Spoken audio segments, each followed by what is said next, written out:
Kalpasan tinasurok amay sa atawen, itinapasama kapamaltog kini Oscar del Castillo.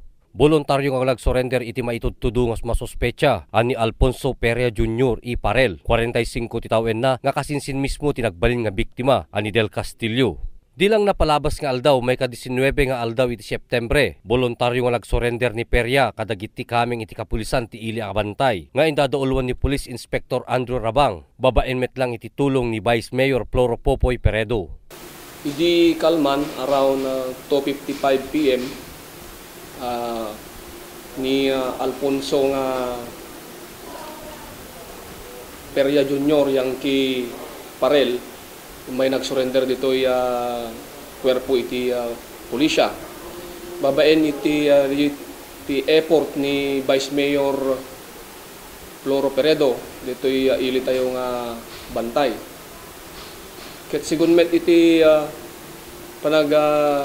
investigar tayo kundi iti palawag dito nga nag-surrender nga wanted person.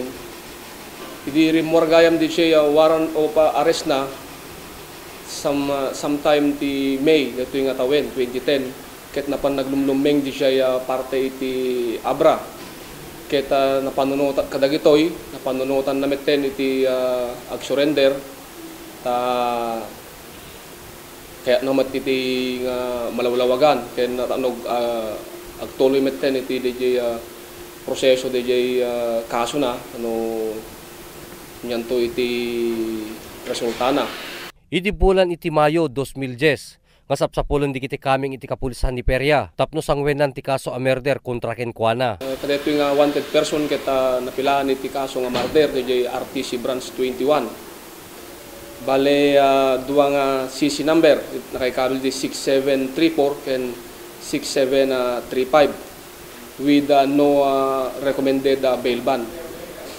Dakkel met tiragsak ti pamilya, tinagbalin nga biktima ani del Castillo, ti pinag-surrender iti sospek, ken maipaligi kinapasamak ti pamaltog kini del Castillo, idi bulan iti Hunyo 14, 2009, sa Barangay Bulag West, iti nadakamat met lang nga ili, nga nakairamramanan pa iti maysa abaket, amanagan ti Niconora Parel, 84 titawen na, nga agnaid met lang tinasao a barangay. Para iti Press Corps, Ryan Pardo.